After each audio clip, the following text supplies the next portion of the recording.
Good morning friends, I hope आप सब बहुत अच्छे से होंगे। दैनिक रोजगार समाचार डेली करंट अफेयर्स के सेशन में आप सबका एक बार फिर से हार्दिक स्वागत, खैर मकदम, मोस्ट वेलकम।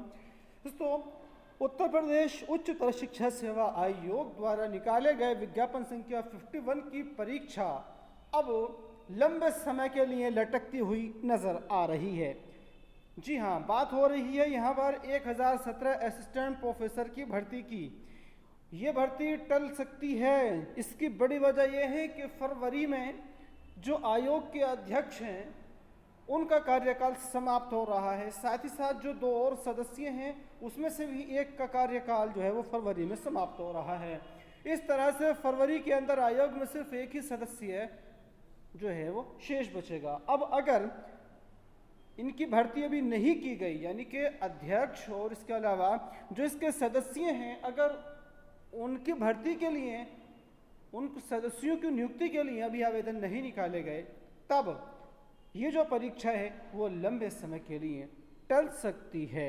और अगर ये माना जाए कि इसके अध्यक्ष और सदस्यों का इस वक्त में नियुक्ति नहीं की जाती है, तब इस आयोग को सीधे सीधे से जो नया शिक्षा सेवा चयन आयोग गठित हो रहा है उसमें दी जा सकती है अब इस भर्ती की परीक्षा को। बाकी बातें इसके अंदर हैं, देखते हैं। प्रदेश के अशासकीय सहायता प्राप्त महाविद्यालयों में विज्ञापन संख्या 51 के तहत असिस्टेंट प्रोफेसर के 1017 पदों पर भर्ती के जल्द पूरी होने के आसार नहीं है। जानकारों की माने तो उत्तर प्रदेश उच्चतर शिक्षा सेवा आयोग यूपीएचईएससी की बजाय नए गठित हो रहे उत्तर प्रदेश शिक्षा सेवा चयन आयोग के जरिए ही यह भर्ती पूरी हो सकेगी। मुख्यमंत्री ने भी यही निर्देश दिए हैं। यूपीएचईएससी के अध्यक्ष प्रोफेसर ईश्वर शरण विश्वकर्मा का कार्यकाल 6 फरवरी को पूरा हो रहा है। 6 फरवरी को ही सदस्य रजनी त्रिपाठी और उनसे पहले 4 फरवरी को सदस्य कृष्ण कुमार का कार्यकाल पूरा हो रहा है। इसके बाद आयोग में सिर्फ 2 सदस्य डॉक्टर राज नारायण और डॉक्टर विनोद कुमार सिंह ही बचेंगे, जबकि कोरम पूरा करने के लिए 6 में से 4 सदस्यों का होना आवश्यक है। कोरम के अभाव में आयोग के सभी काम ठप हो जाएंगे। इसका सबसे अधिक असर असिस्टेंट प्रोफेसर के 1017 पदों पर भर्ती पर पड़ने वाला है। राज्यपाल आनंदीबेन पटेल ने असिस्टेंट प्रोफेसर भर्ती के लिए ऑनलाइन आवेदन का पोर्टल पुनः खोलने की अभ्यर्थी रूपेश कुमार सिंह की मांग पर नियमानुसार आवश्यक कार्रवाई करने के निर्देश दिए हैं। 1-2 दिन में पोर्टल दोबारा खोलने पर निर्णय हो सकता है। ऐसे में आवेदन लेने तक ही अध्यक्ष और दोनों सदस्यों की विदाई हो जाएगी। उसके बाद परीक्षा का आयोजन, मूल्यांकन, परिणाम घोषित होने और साक्षात्कार आदि का काम नहीं हो सकेगा। तो दोस्तों, एक बड़ी बात जो यहाँ निकल करके आ रही है वो यही है कि यूपीएचईएससी के विज्ञापन संख्या 51 की जो परीक्षा है वो नया गठित होने वाला शिक्षा सेवा चयन आयोग ही करा सकेगा। इस तरह के जो कि इस वक्त में बातें निकल करके आ रही हैं। चूंकि अगर परीक्षा की तिथि अभी घोषित नहीं की जाती है, तब सीधे सीधे से ये माना जाए कि इसकी जो परीक्षा है वो लंबे समय के लिए टल सकती है। क्योंकि अभी नया शिक्षा सेवा चयन आयोग गठित भी नहीं हुआ है। कब वो गठित होगा, उसके बाद उसके सदस्यों की नियुक्ति की जाएगी, फिर वो अपना कार्य करना शुरू करेगा, उसके बाद ही ये परीक्षा पटरी पर आ सकेगी।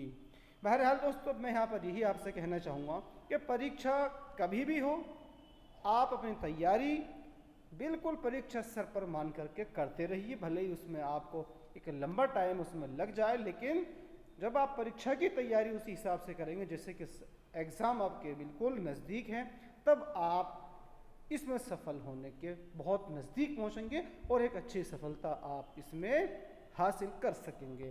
तो दोस्तों, वहीं दूसरी तरफ ARO 2021 के परिणाम पर सवाल लगातार उठ रहे हैं। इसी से नाराज अभ्यर्थियों ने जो है जा करके एक ज्ञापन सौंपा है और यहाँ भी इसी खबर को प्रमुखता दी गई है कि अध्यक्ष पर निर्णय के बाद घोषित होगी परीक्षा की तिथि।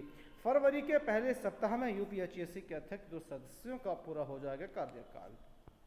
पूरी खबर इसी से भरी हुई है, आप यहाँ पर इसको देख सकते हैं। दोस्तों, एक और बड़ी खबर आ रही है बिहार से। जी हाँ, बिहार के शिक्षा मंत्री चंद्रशेखर ने नियमावली बनाने का निर्देश देते हुए उर्दू, फारसी व अरबी विषयों के लिए एक विशेष टीईटी परीक्षा आयोजित करने को लेकर के दिशा निर्देश जारी कर दिए हैं। बिहार में उर्दू, फारसी एवं अरबी विषयों के लिए विशेष टीईटी एवं एसटीईटी की परीक्षाओं का आयोजन किया जाएगा।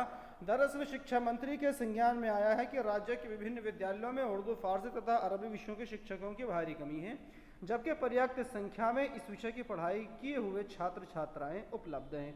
वहीं कई छात्र छात्राओं ने शिक्षा मंत्री से मिलकर यह भी बताया है कि इनमें से कुछ विषयों के लिए आज तक शिक्षक पात्रता परीक्षा, जो कि शिक्षकों की भर्ती के लिए अनिवार्य योग्यता आयोजित नहीं की गई, जिसके कारण इन विषयों को रखकर पढ़ाई करने वाले छात्र छात्राओं के बीच गहरी निराशा तथा क्षोभ व्याप्त है।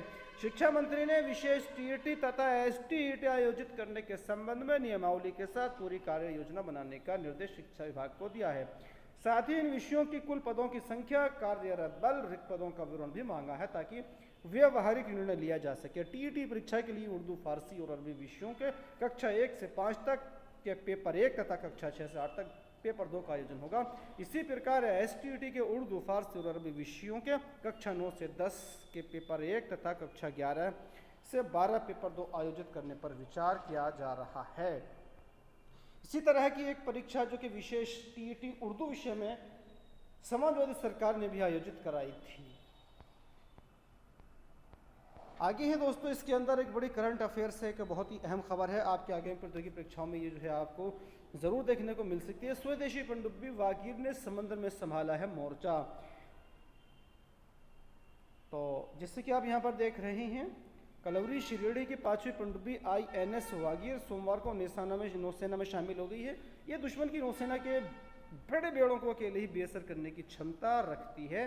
221 फुट लंबाई है और 40 फुट इसकी चौड़ाई है।